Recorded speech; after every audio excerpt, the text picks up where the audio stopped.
Bienvenue à tous du coup pour ceux qui sont là. Nouvelle soirée live du coup pour Acadie. Ce soir c'est un thème spécial. On va aborder du coup le métaverse. On va essayer de voir les nouveaux enjeux qu'il pourrait y avoir dans les mois et dans les années à venir. Les petites nouveautés, les choses comme ça. On va essayer de trouver aussi des scoops pour Patrick. Voilà, donc on va aborder tous ces points-là. Le but, c'est que ça soit pas trop long, hein. Ça va être une présentation de une demi-heure, trois quarts d'heure grand max. Et au fur et à mesure, n'hésitez pas à poser des questions. Soit je répondrai à la fin, soit je vous répondrai au fur et à mesure. Mais voilà, donc on va voir tout ça ensemble. Et du coup, aborder cette notion de métaverse, ce mot qu'on entend de plus en plus parler, mais on ne sait pas trop tout ce qu'il y a derrière et quel est le but et où est-ce qu'on va. Donc voilà, donc on va démarrer là-dessus. Alors, en fait, ce qu'il faut savoir, c'est que le métaverse, à la base, ça vient le nom métaverse vient de Neil Stephenson qui a écrit le roman en 1992, Le Samouraï virtuel. Et en fait, il avait inventé un univers un peu en fait, un peu apocalyptique où la Terre et la planète étaient complètement envahies par des gens un peu à la Gotham City, quoi, où il se passe plein de vols et de meurtres et compagnie. Et donc, les gens vont se réfugier dans un monde virtuel où finalement tout se passe bien. Et ce monde virtuel, il l'a appelé du coup le métaverse. Donc, c'est la première fois où on a entendu parler de ce mot-là. Métaverse, du coup, qui vient du mot méta pour virtuel et verse pour univers. Donc, un monde virtuel, un univers qui est du coup totalement virtuel. Qu'est-ce que ça implique? En fait, ça implique de la réalité virtuelle et de la réalité augmentée. Donc, il faut distinguer les deux. La réalité virtuelle, en fait, c'est qu'on va prendre quelque chose qui existe déjà et dans notre monde réel et qu'on va l'intégrer dans un monde virtuel. Donc là, comme ici, là sur la photo, on voit par exemple la Tour Eiffel qui a été intégrée dans un monde qui n'existe pas du tout. Mais en fait, si on reste que sur le monde virtuel, en fait, c'est un jeu vidéo. Ça existe déjà. Finalement, Fortnite, GTA, etc. Ce sont des réalités virtuelles. Et ensuite, on a la réalité augmentée. Et là, la réalité augmentée, c'est qu'on va ajouter du contenu virtuel dans notre univers. C'est-à-dire que vous allez pouvoir toucher des choses, vous allez pouvoir marcher, vous allez pouvoir ressentir des sensations, enfin utiliser tous les sens. Par exemple, ils ont même inventé des gants. Et c'est des gants dans lesquels vous avez le masque, hein, bien sûr, donc ça, c'est pour le côté visuel. Le son, donc le casque. Et ils ont même inventé du coup des gants pour, imaginons, vous êtes dans un métro dans le monde virtuel. Vous touchez la barre du métro et en fait, vous avez la sensation d'avoir une barre de métro dans vos mains. Pareil, si d'ailleurs vous tenez une arme ou quoi que ce soit. Donc en fait, toutes les expériences et toutes les sensations sont ajoutées dans ce monde-là. Et donc, c'est le mélange des deux, le fait qu'il y ait du coup de la réalité virtuelle et de la réalité augmentée, qui fait qu'on peut aller vers le métaverse. Donc, c'est la convergence des deux univers. Ensuite, il y a 5 grandes caractéristiques au métaverse. Sinon, ça ne fait pas de lui un métaverse. La première, c'est l'identité. Vous allez du tous voir des avatars justement qui sont créés. Vous allez pouvoir du coup créer vos avatars. Il y a eu la publicité Meta de Facebook qui se reconvertit en Meta, où on voit justement qu'on peut rejoindre ses amis, etc. Et puis il y en a, c'est la copie-collée de leur avatar, de leur réalité. Mais il y a d'autres personnages où ils sont complètement déguisés, genre en dinosaures ou même en objets. Donc au final, on va pouvoir se mettre dans l'avatar qu'on veut, voire avoir plusieurs avatars. Mais vous aurez du coup un personnage et une identité dans ce monde-là. Ça, c'est la première caractéristique. Deuxième caractéristique, il faut qu'il y ait une immersion. Qu'est-ce que je veux dire par immersion? C'est-à-dire qu'il faut aller dans un univers qui n'existe pas, donc entrer dans un nouveau monde. Il y en a qui appellent ça la planète B. Et donc, vous allez arriver dans cet univers. Aujourd'hui, il y a différents univers qui peuvent exister. Et donc, le but, c'est de pouvoir être complètement en immersion dans cet univers. Vous allez pouvoir marcher, vous allez pouvoir échanger, vous allez pouvoir acheter, vendre des choses, vous allez pouvoir vous balader, jouer. Donc, encore une fois, comme sur une planète B dans laquelle vous allez pouvoir arriver. Troisième chose, il faut qu'il y ait une économie. Il faut qu'il puisse y avoir des échanges. Encore une fois, comme une planète B. Aujourd'hui, voilà, on a les euros, on a les dollars, il y a des marchés, il y a des échanges qui se font, il y a des boutiques. Dans le métaverse, ça sera exactement la même chose. Il faudra aussi qu'il y ait du coup des échanges et une économie. Et donc, l'économie, elle passe par quoi? Elle va passer du coup par les crypto-monnaies et par les NFT. Donc, les crypto-monnaies, vous connaissez, hein, par exemple, pour acheter quelque chose, vous allez pouvoir acheter des choses en Bitcoin, revendre des choses en Bitcoin, et ça sera les mêmes Bitcoins probablement que vous pourrez utiliser dans le monde réel où vous allez pouvoir acheter une baguette de pain en Bitcoin ou gagner votre salaire en Bitcoin. Donc, il y aura probablement une monnaie commune pour le métaverse et le monde réel. Alors, quand je dis une monnaie commune, pas forcément, il y aura peut-être plusieurs crypto-monnaies. D'ailleurs, chaque métaverse aura peut-être sa propre crypto qui sera utilisée à l'intérieur de ce métaverse, mais des échanges seront possibles. Mais ce qui est important de savoir, c'est que probablement que la monnaie que vous gagnez dans le monde réel pourra être utilisée dans le monde virtuel et inversement. Donc, en fait, il y aura vraiment un pont entre les deux mondes. Et donc, ça sera plus de la monnaie virtuelle comme aujourd'hui on peut connaître dans les jeux vidéo où certains jeux proposent de la monnaie, mais c'est de la monnaie qui est juste virtuelle, qui n'est pas utilisable dans le monde réel. Deuxième chose, les NFT. Donc là, c'est un plus gros pan. Les NFT, c'est du coup non-fungible tokens, donc pareil, des tokens qui sont dans la blockchain, mais qui sont pas échangeables, qui sont uniques. Et là, les NFT qui seront dans le métaverse, ça pourrait être des bâtiments, des appartements, des vêtements, des œuvres d'art. Toutes ces choses-là, ça va être des NFT. Et donc, ils ont une certaine valorisation dans le sens où ils sont uniques ou vraiment très limités et ils pourront être utilisés dans ce système-là. Donc, vous pourrez du coup avoir votre appartement que vous aurez payé avec de la crypto-monnaie et qui sera un NFT, dans lequel vous pourrez intégrer des NFT en tant que décoration, etc. Vous vous habillerez du coup avec des NFT. C'est pour ça qu'on entend beaucoup de marques aujourd'hui qui commencent à créer leur collection, les Lacoste, on a eu Nike, on a eu Adidas, et puis tous les jours il y a des nouvelles choses qui arrivent, des nouvelles gammes qui arrivent. Donc ça sera vraiment les NFT qui seront utilisés, qui seront en fait les produits. Donc on aura vraiment la monnaie, les cryptos, les produits et actifs, les NFT. Donc on pourra en revenir plus tard si vous avez des questions par rapport à tout ça à la fin. Hop, voilà. Ensuite, cinquième grande caractéristique, une sociabilisation. En fait, si vous êtes tout seul dans le métaverse, vous allez vite vous ennuyer. Vous aurez personne avec qui vous allez pouvoir échanger, discuter, jouer, vous balader, enfin avoir des activités. Donc très vite, ça sera très vite. Ça sera finalement comme un jeu vidéo connecté, mais où personne ne va. Donc pour qu'un métaverse fonctionne, il faut qu'il y ait une sociabilisation. Et la sociabilisation, ça pourra passer, on verra aussi plus tard, mais soit par le monde professionnel, mais aussi par le monde particulier, enfin entre individus. Là, on peut le voir ici, comme sur la photo. Finalement, la sociabilisation, ça pourrait être le fait qu'il y ait plusieurs personnes, une réunion qui se fasse directement dans le métaverse. Bon, encore une fois, si vous êtes tout seul dans la réunion, ça risque d'être un peu long et en fait, ça servira à rien. Ça pourrait être aussi, par exemple, là, le live qu'on est en train de faire sur le métaverse. Peut-être que dans quelques années, plutôt que de le faire chacun devant son ordinateur, finalement, on sera tous dans mon appartement. Je vous aurai tous invités chez moi dans mon appartement métaverse et vous aurez tous votre avatar différent, etc. Et en fait, je vous expliquerai ce que c'est le métaverse. Et puis, vous me direz, on n'a pas besoin de savoir ce que c'est le métaverse, on est dedans et on sait ce que c'est. Donc, probablement, ce sera ça. Mais en fait, vous pourrez faire tout ce que vous voulez, de la formation, des réunions de travail, tout ce qui est possible de faire aujourd'hui dans le monde, finalement, dans le monde réel. En termes de sociabilisation, vous pourrez le faire. Ça pourrait être aussi des soirées. On pourrait imaginer des boîtes de nuit qui créent des boîtes de nuit des grandes franchises qui créent leur branche métaverse qui est ouvert du coup 24 heures sur 24, 7 jours sur 7. Et vous pourrez du coup aller en boîte de nuit, retrouver vos amis, etc. à n'importe quelle heure du jour ou de la nuit. Et où vous allez payer votre entrée et où vous allez payer du coup les vêtements pour lesquels vous êtes habillé pour pouvoir rentrer. Peut-être qu'avec certains vêtements, vous ne rentrerez pas, qu'il y aura une tenue pour laquelle vous pourrez uniquement rentrer. Et pour avoir cette tenue, il faudra la payer. Et du coup, ça sera des NFT spécifiques pour pouvoir rentrer dans ce genre de soirée, etc., etc. Donc, il y a vraiment beaucoup, beaucoup de possibilités. Hop. Et dernière caractéristique, il faut qu'il y ait une permanence. Alors, quand je dis une permanence, ça veut dire qu'il faut que ça soit un système qui soit capable de gérer le métaverse ou les métaverses 24 heures sur 24, 7 jours sur 7, sans que ça s'arrête. Parce que du coup, il y aura des gens du monde entier qui vont se connecter. Il y a toujours quelqu'un de réveillé, il y a toujours quelqu'un dessus, comme on peut voir là sur la photo. Et donc, il faut que ça soit capable de gérer ça, ce 24 sur 24, 7 jours sur 7, mais aussi le quantitatif. C'est-à-dire que si demain, il y a 7 milliards de personnes en même temps sur le métaverse, ou plus tard 10 milliards, 15 milliards, 20 milliards selon la progression de l'humanité.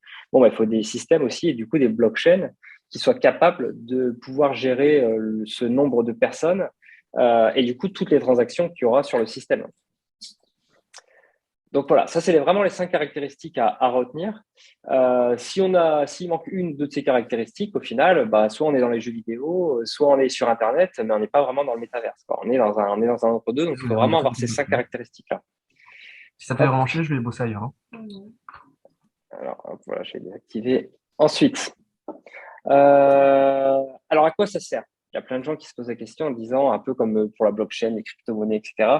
On pourrait se poser la question, d'accord, mais à quoi ça sert le métaverse? Ce qu'il faut savoir, c'est qu'en fait, c'est un marché qui est en train d'arriver et c'est finalement juste un nouveau canal de distribution. Au début, quand Internet est arrivé, on s'est dit, bon, ok, Internet, mais à quoi ça sert? Mes livres, j'ai pas besoin d'aller sur Amazon pour m'acheter des livres, j'ai une bibliothèque.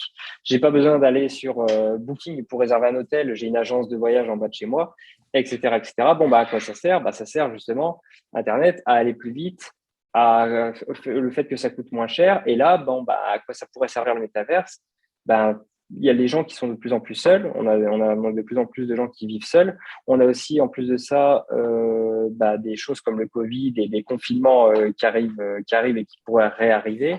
On a aussi de plus en plus de télétravail. Donc, en fait, les gens s'isolent de plus en plus. Bon, bah, pour contrer cette isolation et d'avoir finalement une impression de pouvoir être connecté aux autres, bah, le métavers, ça peut être une solution par rapport à ça. Et en fait, aujourd'hui, on voit qu'on est sur un marché de niche dans un marché de niche, hein, parce que c'est un marché de niche dans un marché crypto qui est déjà un marché de niche.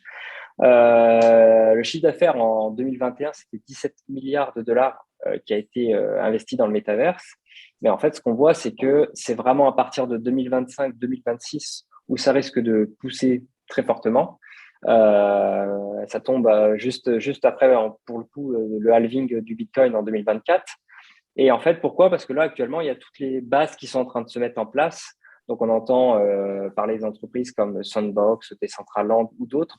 Tout est en train de se mettre en place, mais les gens ne sautent pas dessus encore. C'est beaucoup les investisseurs, vraiment ceux qui sont un peu aguerris et qui s'y intéressent, qui investissent dedans. Mais c'est pas la masse du public qui y va. Et là, c'est vraiment les early adopters qui investissent dessus.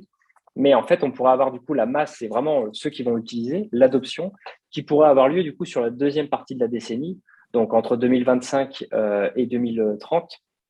Et encore là, ça serait qu'un début, hein, j'ai pas les chiffres qui vont suivre, mais du coup, ça sera un marché qui pourrait monter fortement. Et on parle justement d'un marché qui pourrait atteindre les 350, 450, voire 500 milliards de dollars à la fin de la décennie. Donc, bah, un marché qui aura fait fois 30, fois 50 par rapport à ce qu'il est actuellement. Pourquoi? Parce que, bah, comme je disais tout à l'heure, c'est une planète B. Donc, vous allez pouvoir acheter et vendre des choses potentiellement qui n'existent pas. Et puis, toutes les grandes marques vont s'y intéresser. Bah, Facebook, par exemple, aujourd'hui, il investit à peu près 10 milliards de dollars par an dans le métaverse. Donc là, sur 17,8 milliards de dollars, il y a la moitié, c'est Meta, donc Facebook, qui a investi dans le secteur. Pourquoi? Parce que Facebook, tout le monde le sait, hein, il est en perte de vitesse. C'est une technologie qui vieillit aujourd'hui. Il y a plus grand monde qui utilise, enfin, il y a de moins en moins de monde qui utilise Facebook. On entend par contre de plus en plus de monde qui utilise TikTok et peut-être d'autres nouveaux réseaux dans quelques années. Donc Facebook, il sait qu'il est en perte de vitesse. Bon, bah, il y avait deux choix, soit accepter cette perte de vitesse et se dire que dans 10 ans, il n'existera probablement plus, ou alors se reconvertir sur une nouvelle technologie et du coup un nouveau marché qui pourra être présent sur les 10-20 prochaines années et du coup continuer sa croissance. Et donc, c'est le pari qu'il fait. Donc voilà, donc ça va continuer à croître. Et donc, investir aujourd'hui dans le métaverse, ça peut être intéressant, même si c'est très risqué, parce que bon, bah, il y a beaucoup de monde aussi qui se disent que ce qui existe aujourd'hui n'existera peut-être plus forcément demain. Et puis, sur quelle entreprise investir, personne ne peut le savoir aussi. Donc, ça inclut aussi ces risques. Hop.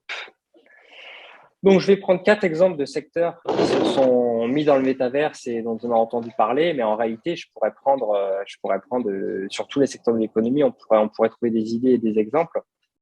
Le premier exemple que je prends, c'est les jeux vidéo. Pourquoi? Parce que c'est un secteur qui est plus gros que le secteur du cinéma ou de la musique, par exemple. Donc, c'est un marché où il y a vraiment beaucoup d'argent. Et en fait, c'est en constante amélioration. On voit que les jeux vidéo, les graphismes, etc. augmentent avec le temps. On voit aussi que les casques sont déjà sortis, par exemple chez PlayStation ou avec Oculus. Et bah, en fait, les jeux vidéo ont toujours été un des marchés qui ont permis de convertir une technologie finalement qui était un peu, comment dire, enfin, qui n'était pas encore vraiment développée, qui n'était pas vraiment utilisée, à la rendre, à créer une adoption de masse sur une technologie grâce aux jeux vidéo. Donc finalement, les jeux vidéo permettent ça. Et en plus de ça, tout à l'heure, je parlais de marketplace et de NFT. En fait, les NFT, dans les jeux vidéo, vous allez pouvoir acheter des armes, vous allez pouvoir acheter des costumes, vous allez pouvoir évoluer. Et finalement, c'est des tenues que vous allez pouvoir utiliser peut-être d'un jeu à un autre. Et aussi, vous allez pouvoir spéculer sur vos tenues, peut-être les améliorer, les revendre plus tard. C'est ce qui existe déjà aujourd'hui. Finalement, le Play to Earn fait ça aujourd'hui. Aujourd'hui, le Play to Earn, ça représente une toute petite partie du marché des jeux vidéo. Et en fait, c'est un modèle qui risque du coup de devenir le modèle principal dans les mois et dans les années à venir. Donc finalement, on est passé de l'achat du jeu vidéo classique où finalement vous alliez au magasin, vous achetiez un jeu vidéo à 70 euros, puis vous y jouez, mais en fait vous ne faisiez plus de dépenses avec. Au début des années 2010, on est passé au free-to-play, donc les jeux étaient gratuits, mais après dans le jeu vous aviez des choses que vous pouviez acheter, des montées de niveau, des tenues, des armes, etc. C'est le cas de Fortnite ou de plein d'autres jeux comme ça, Rocket League et compagnie. Et puis là, on est en train de passer du coup au Play to Earn, où finalement vous allez pouvoir jouer aux jeux vidéo et vous allez soit pouvoir investir dans votre personnage, dans votre tenue, etc., en tant que NFT, et du coup avoir des avantages que les autres n'auront pas forcément, et du coup gagner plus de récompenses, ce qu'on appelle des rewards, sur lesquels vous pourrez revendre, acheter, etc. Donc, en fait, finalement, vous allez investir dans votre jeu, ou alors pas investir, ce sera toujours du pay-to-play, et puis vous gagnerez peut-être pas de NFT, peut-être pas de rewards, ou alors beaucoup moins que les autres, vous serez désavantagé.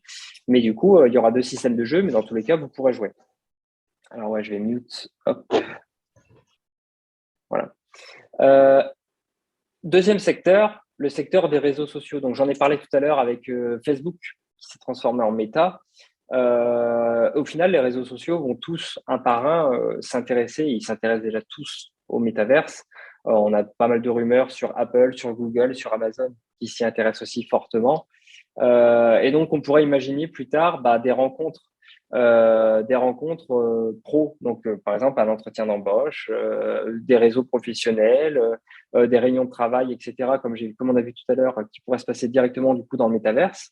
Donc, plus besoin de se déplacer, etc. Mais ça pourrait être aussi en perso, des rencontres amicales ou aussi, pourquoi pas, des rencontres amoureuses plus tard dans le métaverse où finalement les gens se diront, bon, bah, pour le premier rendez-vous, ça sera plus simple si je passe par le métaverse parce que, bah, au moins, je serai fixé tout de suite sans avoir à me déplacer et sans avoir à payer un verre. Donc, ça pourrait aussi se passer comme ça à terme dans le métaverse. Alors, ça peut faire sourire, mais ce qu'il faut se dire, c'est qu'il y a 20 ans, si on avait dit il y a 20 ans aux gens, plus tard avec Internet, ça se trouve, les gens ils vont se rencontrer, ils vont utiliser des sites pour se rencontrer, etc., etc. La plupart des gens rigolaient. Et au final, aujourd'hui, bon, bah, c'est devenu finalement banal, quoi. Donc, c'est vraiment l'évolution qu'il pourrait y avoir. Donc, on a vraiment le secteur des réseaux sociaux qui est fortement impacté et impliqué là-dedans. Le secteur de l'immobilier, alors là, il pourrait y avoir deux choses, hein. Ça pourrait être la visite de biens. Alors, il y a des entreprises qui proposent justement aux agences immobilières de reproduire leur maison complètement en virtuel. Donc souvent, bon, c'est des belles maisons, des grandes maisons, etc., parce que ça a un coût supplémentaire. Et du coup, on va reproduire toute la maison, la villa et compagnie. Et donc les gens, plutôt que admettons, vous êtes parisien et la maison se trouve dans le sud de la France, bah, plutôt que faire un aller-retour pour aller visiter la maison et vous êtes sûr de rien, peut-être que finalement on va pas vous plaire, etc. Donc vous allez pouvoir faire la première visite dans le métaverse, soit sur votre ordinateur ou soit carrément en ayant le casque, pardon. Et en ayant le casque, vous allez pouvoir du coup rentrer dans la maison et puis bah, vous aurez un aperçu de la vue, des volumes, du déplacement à l'intérieur, comment vous pouvez imaginer les choses, etc. Et bon, bah, si ça vous plaît, bon, vous n'allez pas l'acheter juste parce que vous l'avez visité virtuellement, mais si ça vous plaît, du coup, ça vaudra le coup de se déplacer pour voir bah, les dernières choses que vous n'avez peut-être pas pu voir, comme par exemple, est-ce que c'est bruyant, le quartier, etc., etc. Et pour du coup valider votre choix. Mais ce qu'il faut savoir, c'est qu'aujourd'hui, les agences immobilières, 90% de leurs visites, elles mènent à rien, quoi. Elles vont faire visiter 15 maisons pour finalement en vendre une. Bon, bah, si finalement, au lieu de faire visiter 15 maisons, ils en font visiter qu'une ou deux juste pour valider la vente, ça sera beaucoup plus rapide pour eux. Du coup, ils seront beaucoup plus productifs. Et c'est du gain de temps et pour le client et pour l'agence qui aura du coup plus de temps pour avoir, pourquoi pas, plus de clients ou faire plus de prospection. Ça, c'est pour le monde réel. Pour le monde virtuel, vous aurez des appartements aussi dans le monde virtuel, parce qu'on est dans un monde qui sera aussi limité. Chaque espace qu'on appelle des landes sera, il y en aura un nombre restreint, et du coup, comme sur la planète, finalement, vous avez des espaces, et du coup, ils sont plus ou moins restreints, avec plus ou moins de valeur selon la localisation. Là, ça sera la même chose, et du coup, vous pourrez acheter des parcelles, ou vous pourrez acheter des appartements directement dans le métaverse. Et il y a même des gens, ce qu'ils font, c'est qu'ils font de la spéculation là-dessus. Ils vont acheter des appartements aujourd'hui dans le métaverse pour les revendre dans 6 mois ou dans un an. En fait, vraiment, ce qui se passe dans le monde réel est juste en train de se prolonger dans le monde virtuel. Alors, Jean Ignace qui dit pour une location, cela a du sens, pas pour une vente IMO. Pour une vente IMO, ça peut avoir du sens pour si c'est quelqu'un qui recherche sur une zone large et qui habite loin de l'endroit.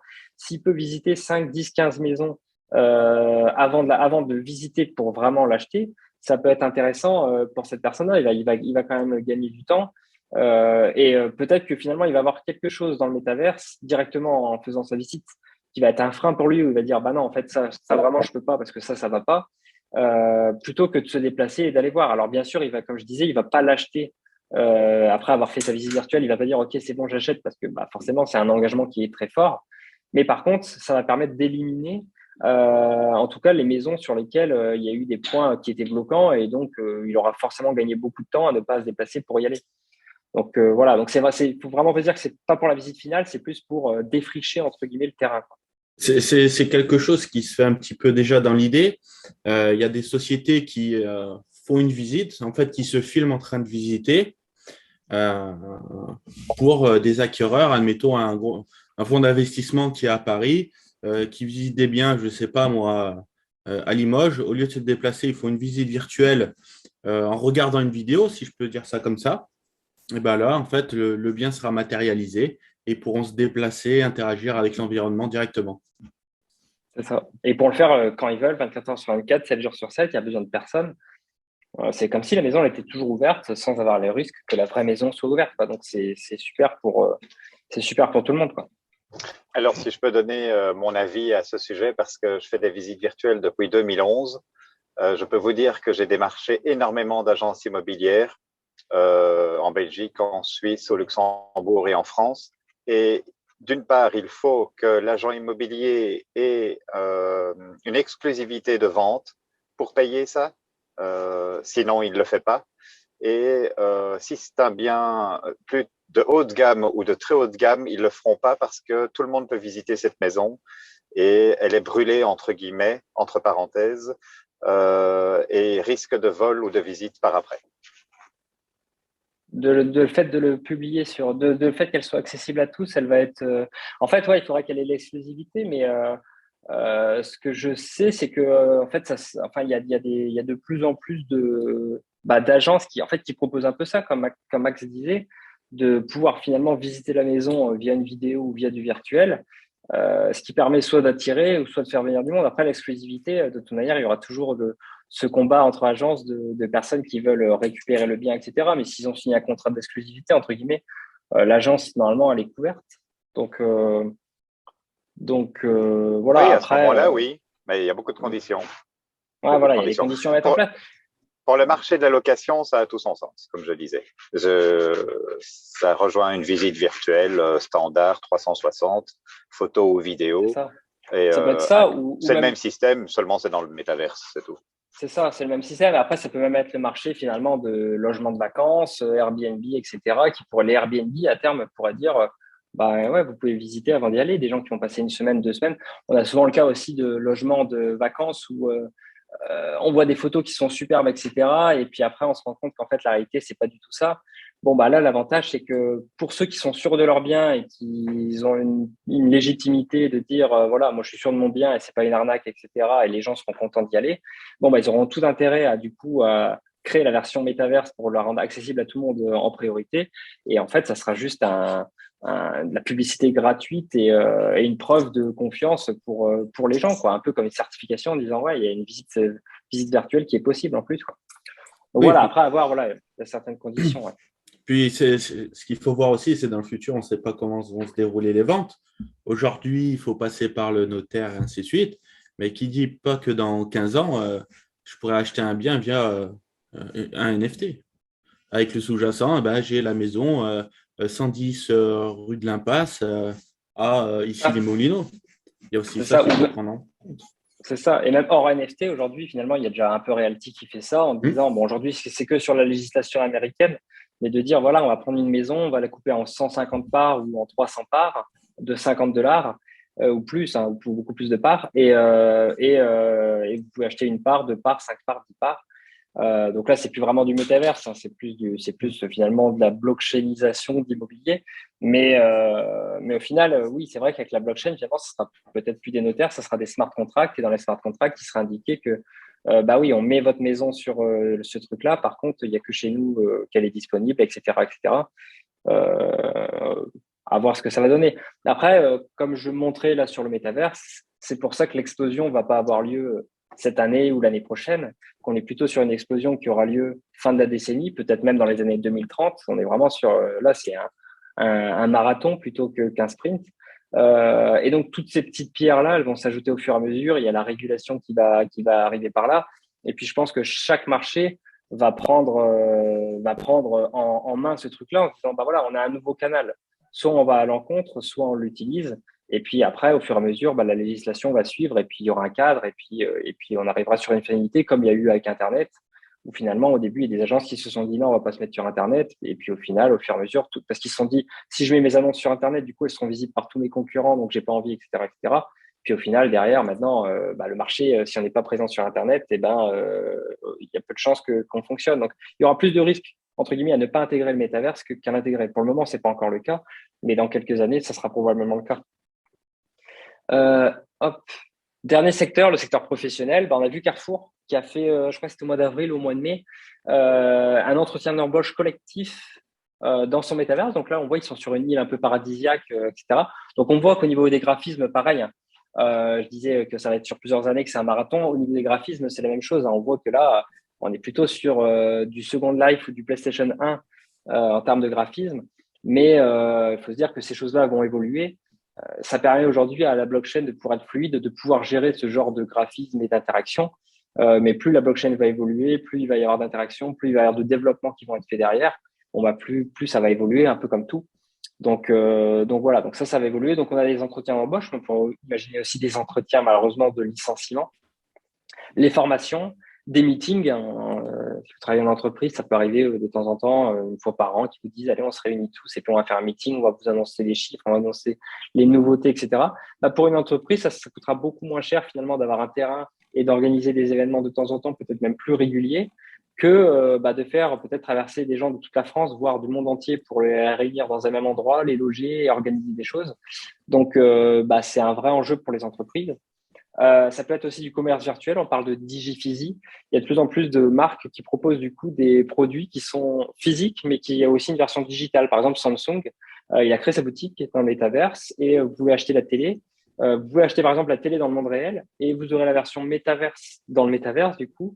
Et inversement, mais on pourrait imaginer par exemple Audi ou Mercedes ou j'en sais rien, peu importe la marque de voiture, qui pourra vous dire, voilà, vous avez le leasing, votre leasing, il vous coûte 399 € par mois, mais si vous payez 50 € de plus, 449 € par mois, vous aurez votre voiture que vous avez dans le monde réel, vous l'aurez aussi du coup dans le monde virtuel, dans tel métaverse, parce que vous payez l'abonnement.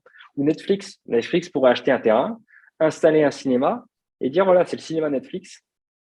Et le seul moyen de pouvoir rentrer dans ce cinéma, c'est que vous payez l'abonnement, j'en sais rien, Netflix 4 écrans 4K, plus Metaverse, qui coûtera peut-être du coup 50 € par mois. Mais ça vous permettra de rentrer dans ce cinéma. Et puis, si vous allez voir un film genre Star Wars, c'est pas vous serez dans un cinéma avec un univers des étoiles de partout, un peu flottant, etc. Et puis, vous pourrez venir avec vos amis, mais que avec vos amis qui payent aussi cet abonnement en Metaverse. Donc, il y a vraiment tout un nouveau marché qui est en train d'arriver. Et toutes les marques, du coup, peuvent se poser des questions en se disant, bon, il y a un nouveau canal. Qu'est-ce qu'on peut faire dans ce nouveau canal et est-ce que c'est rentable ou pas? Et donc, au fur et à mesure, dès que la réponse est oui, c'est rentable et oui, c'est important d'y aller, ils le font. Et du coup, Carrefour, lui, a payé un terrain 150 000 €. Ce terrain qu'il a payé 150 000 €, dans tous les cas, c'était rentable pour lui parce qu'il s'est dit, soit ça va me servir à rien, mais bon, on n'en sait rien, ça, c'est un pari. Par contre, en attendant, ça me permet de montrer que je suis présent dans le métaverse, que j'ai une image jeune, que je suis proche de la technologie, etc. Donc, en fait, à l'époque, on parlait de greenwashing. Maintenant, limite, on pourrait dire blockchain washing ou quoi que ce soit. Mais en gros, ça permet d'avoir une bonne image à ce niveau-là en disant, voilà, je suis à la mode. Et au pire, si ça marche, eh ben, tant mieux. Ils auront acheté un terrain à 150 000 dollars qui peut-être plus tard, du coup, vaudra beaucoup plus et dans lequel ils pourront faire beaucoup plus de choses. Donc, dans tous les cas, c'est un pari gagnant-gagnant pour eux. Et 150 000 dollars, je pense que ça reste une goutte d'eau dans leur budget com à l'année, quoi. Et ça permet d'avoir de la data qualitative parce que du coup, au niveau de toutes les interactions qui ont lieu, etc., dans ces environnements-là, bon, bah, finalement, vous avez des échanges, vous voyez un peu comment les gens sont habillés, etc. Bon, bah, tout ça, c'est traçable par la blockchain. Donc, finalement, les personnes qui seront sur le métaverse et du coup, qui échangeront des informations, vont donner des informations qui sont beaucoup plus intéressantes. L'avantage, c'est que vous allez toujours donner vos informations à des entreprises commerciales qui vont les utiliser. Mais l'avantage du métavers, c'est que plutôt que ce soit les GAFAM, donc les Google et les Facebook, etc., qui vont exploiter ces données, ces datas et qui vont s'enrichir grâce à ça, c'est vous directement qui gagnerez et qui serez payé pour distribuer cette data, pour la partager aux autres, etc. Donc, ce sera beaucoup plus équitable. Existe-t-il déjà des métaverses? Alors là, je vais en décevoir certains. J'ai répondu non volontairement. Alors, il existe en réalité des métaverses qui existent. Pourquoi je dis non? Parce que le métaverse, dans le sens avec les 5 caractéristiques, c'est-à-dire où on est capable de gérer un monde où il y aurait 7 milliards de personnes 24 heures sur 24, 7 jours sur 7, etc. Aujourd'hui, on n'en est pas capable. Donc, en réalité, la réponse, c'est oui à l'heure actuelle par rapport au nombre d'utilisateurs, mais non si demain tout le monde s'y met. Pourquoi? Parce qu'il y a des limites techniques. Aujourd'hui, il n'y a aucune blockchain qui est capable, qui a la scalabilité, c'est-à-dire la possibilité de gérer toutes les transactions qui pourraient avoir lieu si demain on était tous sur le métaverse. Ensuite, il y a des limites énergétiques. Ça consommerait beaucoup d'électricité si on devait tous passer dans le métaverse. Et donc, il y aurait beaucoup de gens qui seraient contre par rapport à ça. On voit un peu ce qui se passe par rapport au Bitcoin et à la blockchain en général.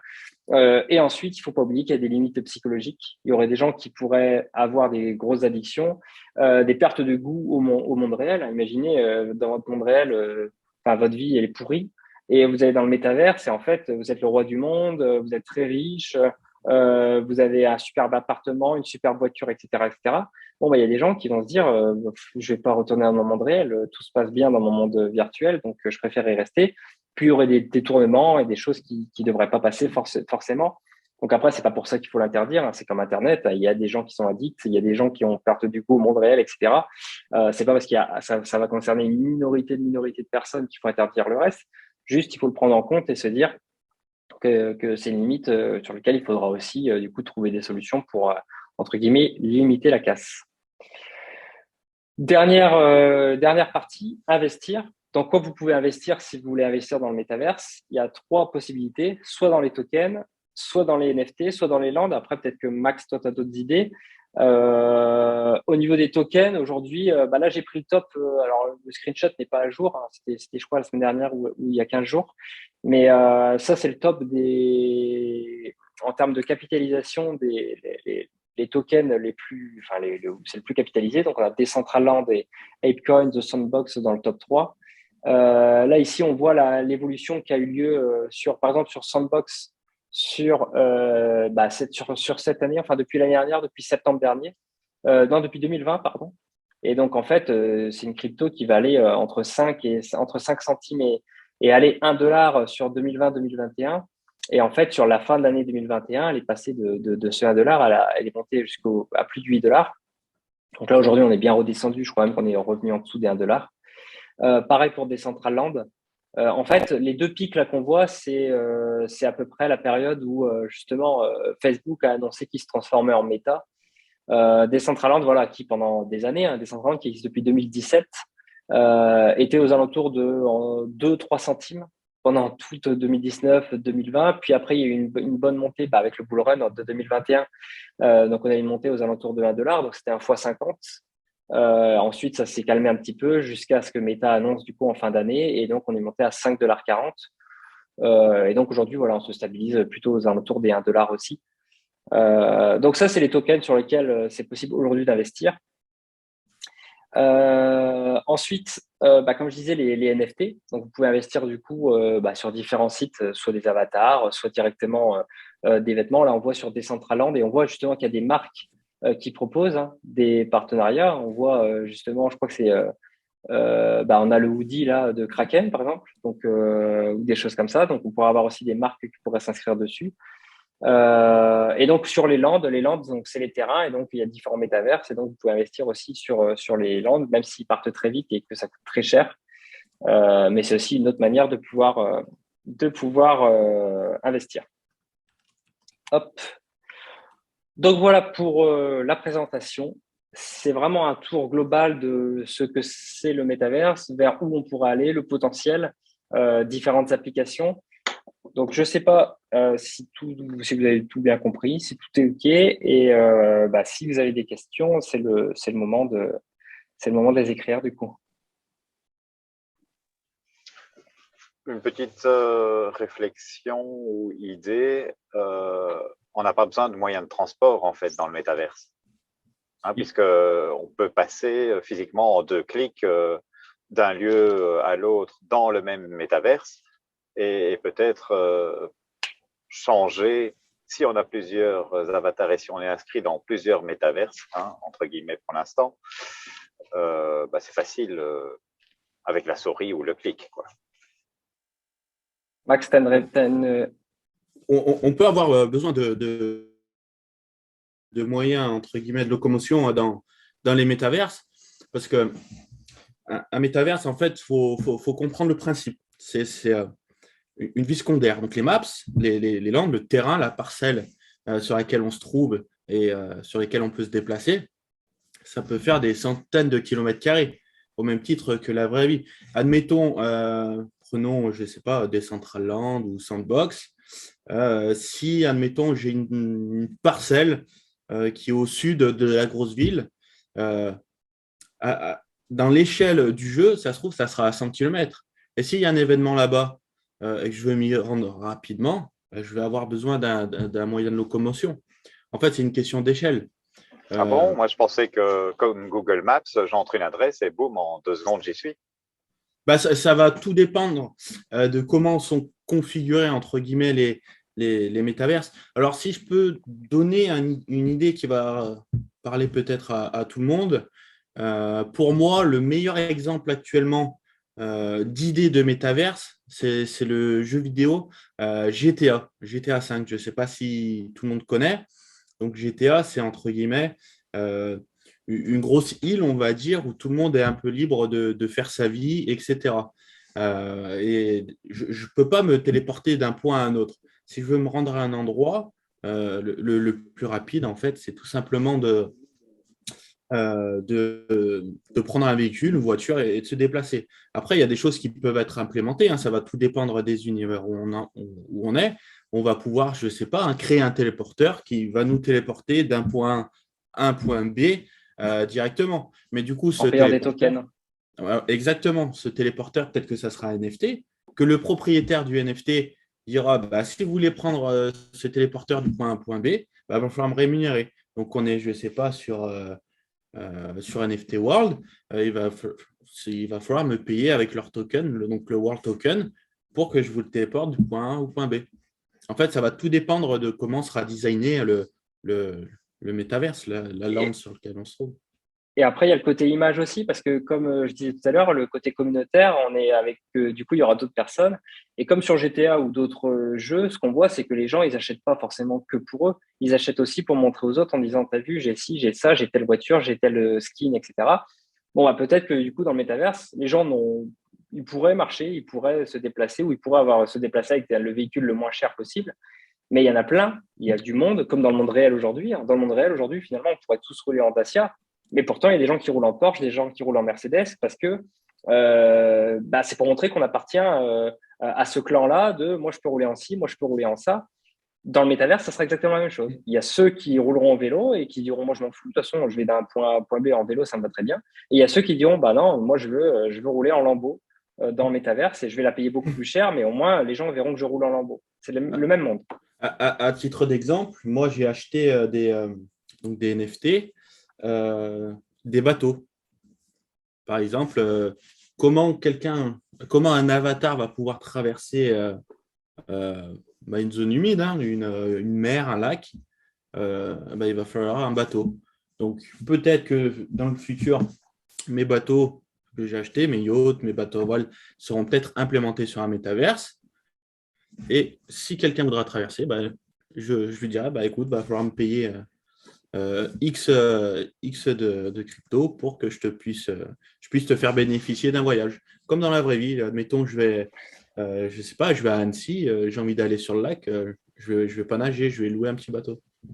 Alors, à partir du moment, c'est sympa, hein, donc il faudrait avoir l'hélicoptère, le sous-marin, l'avion, le vélo, la voiture, un train, etc., qu'on pourrait louer, alors, posséder et louer éventuellement. Mais alors, il faudrait que le temps de déplacement soit quand même différent de la vie réelle, hein, sinon, voilà. Exactement, mais Ouais. après, c'est des sous-jacentes qui sont, entre guillemets, on en a encore qu'au début. Hein. Aujourd'hui, de connaissances, il n'y a pas de métaverse qui offre ça. Hein. De toute façon, Mais probablement que celui qui prend le train et qui paye que 3 tokens pour prendre le train et aller du nord au sud de la map, lui, il va peut-être avoir un délai de 3 heures, alors que celui qui prend l'avion, il va avoir un délai de 20 minutes. Par contre, il va devoir peut-être payer 50 ou 60 tokens pour se déplacer. Il y aura aussi finalement le même système. Si on veut aller plus vite, on peut, mais il faut payer plus cher, quoi. Et en fait, pour moi, les futurs métaverses, ils s'inspirent complètement, ils vont s'inspirer complètement des jeux vidéo existants. Ça va être un mélange du moins des principes qui seront retirés de différents styles de jeux, des MMORPG, du GTA, des choses comme Fortnite. ça. Ouais, en fait, ça va être une combinaison savante de meilleurs attraits de tous les styles de jeu. Est-ce qu'il y a d'autres questions? En tout cas, c'est super comme idée. Ça élargit pas mal l'éventail d'idées et de possibilités, en tout cas au niveau des moyens de transport dans un métaverse. Surtout, et puis il y a même pas mal de gens qui disent que, en fait, le métaverse, on voit en gros ce que c'est ce qu'on a vu ce soir, mais qui disent que les principales applications du métaverse qu'on utilisera le plus tard, on ne les a même pas encore imaginées, quoi. C'est des choses qu'on n'a même pas encore imaginées, mais en gros, il faut vraiment se dire que c'est un monde illimité. On a plus de possibilités de faire des choses dans le monde finalement du métaverse que dans le monde réel. Donc finalement, il y a plein de choses qu'on connaît pas encore et que ça va sortir de la tête de gens dans 5 ans, dans 10 ans, dans 15 ans. Et on va se dire, mais comment on faisait avant? On n'a même pas connu ça. Pourquoi on l'a pas imaginé? Enfin, les possibilités sont illimitées, quoi. Bien sûr, bien sûr. Admettons, imaginons Galeries Lafayette décide de créer leur métaverse. Donc, ils vont faire un super magasin à eux et chaque magasin sera en lien avec des marques qui ont créé aussi, enfin, qui se sont lancées dans ce milieu, Lacoste, Gucci et ainsi de suite. Donc, ça veut dire que je vais me promener avec mon avatar dans leur métavers. Donc, un avatar, il y a plein de choses qui sont imaginables. On peut même se matérialiser nous-mêmes physiquement dans un métavers. Ça existe, c'est une technologie qui existe. Je vais rentrer chez Lacoste, je vais me dire, tiens, c'est les soldes, et je vais aller essayer les polos. Je vais essayer différents polos, il y en a un qui va me plaire, hop, et je vais pouvoir faire mon achat directement dans le métaverse et recevoir l'article directement chez moi. C'est des choses qui sont faisables. Il y a plein d'applications possibles. Ouais, donc on a un lien finalement juste entre le monde réel et le monde virtuel. Et Sylvain, j'ai une question par rapport aux NFT. Si je possède un NFT, est-ce que je peux l'utiliser sur plusieurs metaverses ou chaque NFT, il peut être accessible ou affiché juste dans quelques-uns? Dans le futur, normalement, oui, il va y avoir une interopérabilité entre les différents métaverses. Alors aujourd'hui, une NFT qui soit compatible sur différents métavers, je ne sais pas s'il y en a. En tout cas, dans le futur. Après, je pense que dans le futur, il y aura ce qu'on appelle des bridges entre les métaverses, je pense, qui permettront du coup de pouvoir déplacer son NFT. Le but, c'est pas d'avoir des marchés qui sont fermés et cloisonnés les uns des autres, c'est de créer différents marchés et après de créer des bridges entre eux et de se dire, voilà, si j'ai acheté, j'en sais rien, un jean Levi's version NFT pour me balader dans Sandbox, j'ai aussi je veux pouvoir aller aussi sur GTA Metaverse ou sur Decentraland avec ce même jean ou en réunion de travail que mon travail est organisé, que le NFT soit accessible partout. Et donc ça va être le rôle de la blockchain pour le coup. Donc ça va vraiment être le moteur de dire, bah voilà, nous on a fait des bridges Ethereum, on a fait un bridge avec du coup Polkadot, on a fait un bridge avec Elrond, etc. Du coup, tous les métaverses qu'il y a sur ces différentes blockchains, bon bah les NFT sont compatibles du coup telle blockchain, telle blockchain, telle blockchain quoi. Et donc c'est là où il va y avoir encore plus de du coup de bridge et on va dire de différents pôles, de différentes blockchains entre les blockchains et différents ponts entre les blockchains. Mais c'est pas encore le cas.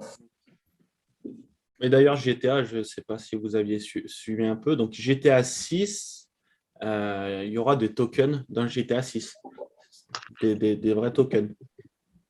Donc, qu'est-ce qui nous prépare? Je ne sais pas. Comme je disais, pour moi, aujourd'hui sur les jeux vidéo, c'est la meilleure représentation de ce que peut être un métaverse dans l'idée, c'est-à-dire être libre de ses déplacements, acheter des voitures, des maisons, des armes, et faire un petit peu ce qu'on veut. Donc, il y aura des règles dans le métaverse, parce qu'on ne peut pas faire n'importe quoi non plus. Mais déjà, ils ont fait leur premier pas.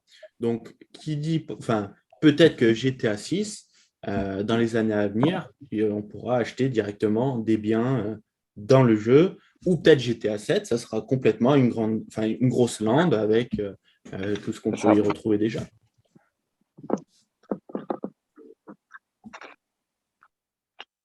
Galaxy S10, je crois qu'il y a une question ou pas, je ne sais pas. Peut-être pas. Mais ouais, par rapport à GTA, moi je pense aussi. Et puis l'avantage du coup, c'est qu'on pourra du coup gagner des tokens en jouant sur le jeu qu'on pourra utiliser dans le monde réel et inversement, on pourra investir de l'argent réel dans ce monde virtuel qui permettra peut-être d'engendrer du coup plus d'argent virtuel, etc., etc. Donc ceux qui étaient addicts aux jeux vidéo risquent d'être encore plus addicts dans les années à venir, quoi. Mais au moins il y aura une bonne raison. Oui, ils pourront peut-être plus vivre de leur passion qu'aujourd'hui. Pour vivre, entre guillemets, de sa passion du jeu vidéo, il faut soit être streamer, soit youtubeur ou joueur professionnel. Après, il y aura peut-être simplement des investisseurs. Comme on dit, des geeks qui passent, au lieu de passer leur journée à jouer sur World of Warcraft, où ils peuvent déjà revendre des items en euros à des gens qui leur demandent, et ben, ils pourront farmer directement de la crypto-monnaie, ce sera leur travail à plein temps. Il y a bien sur des jeux des personnes en Asie qui sont payées pour faire vivre le jeu. Au moins, là, ils se seront leur propre patron. Ouais. Et une deuxième question, s'il vous plaît, par rapport à supposons que j'ai un land dans Decentraland ou The Sandbox. Est-ce que le nombre de visiteurs que je peux accueillir, il est limité? Est-ce que je peux, je sais pas, accueillir maximum 100 personnes? Ouais, je crois que c'est limité parce que on avait vu qu'il y avait, je crois que c'est Veracity qui vend des appartements virtuels, etc. Et donc selon le coût de l'appartement et du coup la taille de l'appartement, on peut accueillir 50 personnes ou 100 personnes ou 150 personnes, etc. Et donc je serais pas étonné que du coup sur un land ça soit la même chose parce que sinon il y aurait aucun intérêt qu'il y ait des tailles de land différents et du coup des prix différents parce qu'on a vraiment des lands tout petits et puis des un peu plus larges et puis des très grands et donc on pourra avoir plus de bâtiments et donc accueillir plus de monde. Donc je pense que oui c'est limité. Alors le nombre de personnes exactes je sais pas. Et je pense que oui. Après, par rapport à la taille, je comprends que par rapport à la taille, c'est pour ce qu'on peut construire dessus. C'est-à-dire là, on a un nombre max de voxels à ne pas dépasser, par exemple, sur The Sandbox, etc. Mais le problème, c'est que je pensais que, OK, on est limité dans la construction, mais on n'est pas limité dans la visite. Celui qui veut entrer. Il doit y avoir des limites, même au point de vue technologique. Pouvoir supporter, même au niveau de l'ordinateur, son ordinateur, pouvoir supporter, afficher, admettons, 100 personnages sur sa parcelle, est-ce que la technologie va suivre ou pas? Je pense, il doit y avoir des limites, après, je ne sais pas répondre lesquelles. Et comme le but, c'est que ça se rapproche du monde réel et qu'on fait tout exactement la même chose, il faut vraiment s'imaginer, vous avez un jardin de 500 mètres carrés.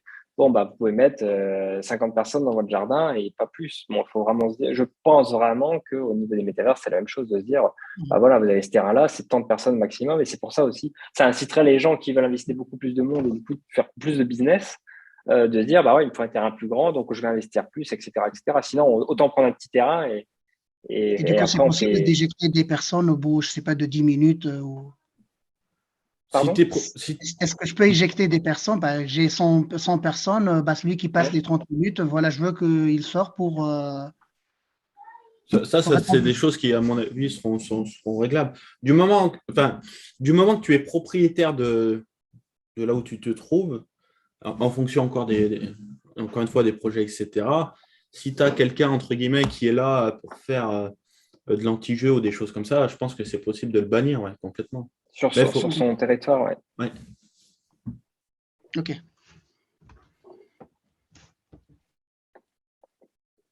Merci. Avec plaisir. J'avais une question, c'est bien GTA ou GLA? GTA, Golf GTA. Tango GTA. Alpha.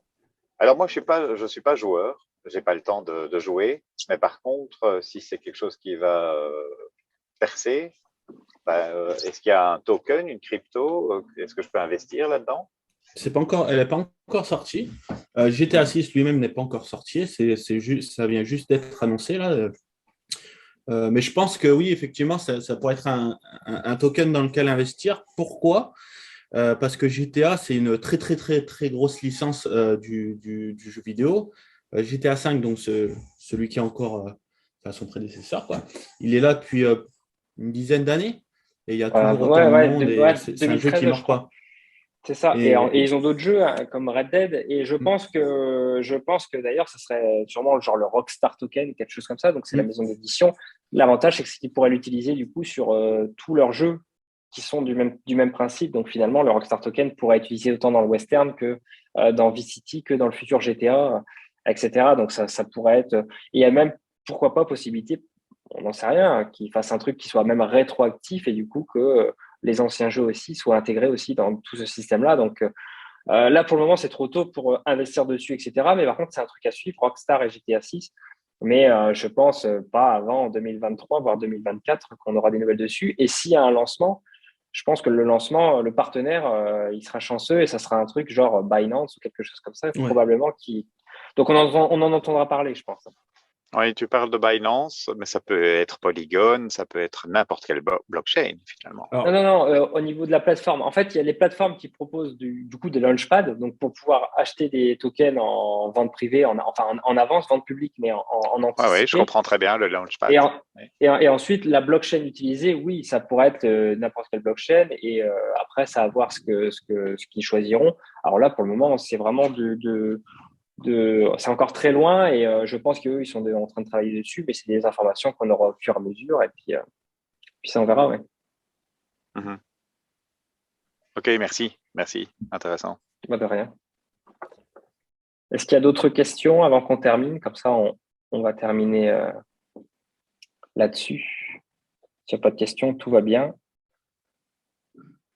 Je vois qu'il y a Corco, je ne sais pas si c'est une photo de profil ou un NFT, mais… c'est un Batman. Ouais. Bon, merci à tous d'avoir participé du coup à cet échange sur le métaverse. J'espère avoir répondu à toutes vos questions. Merci à Max de m'avoir accompagné aussi là-dessus. T'as pas de prochain live, toi, Max, dans les jours à venir? C'est la rentrée maintenant. Ouais. Ok, donc les prochains lives auront lieu maintenant à la rentrée. Donc, bonnes vacances à tout le monde. On va laisser passer l'été. De toute manière, si vous suivez un peu le marché, il faut mieux laisser passer l'été. Et donc, on se retrouve tous à la rentrée. Et puis, en attendant, n'hésitez pas à aller faire un tour sur le site Acadie pour ceux qui ne se sont pas encore inscrits, pour pouvoir du coup voir un petit peu les formations. Les périodes calmes comme ça où le marché est en baisse, c'est les bons moments pour justement se former et du coup améliorer un petit peu ses compétences là-dessus et pour pouvoir préparer le prochain cycle qui arrivera probablement dans les mois à venir. Donc, autant profiter que ce soit calme pour se former. Donc, merci à tous et bonne soirée et à bientôt.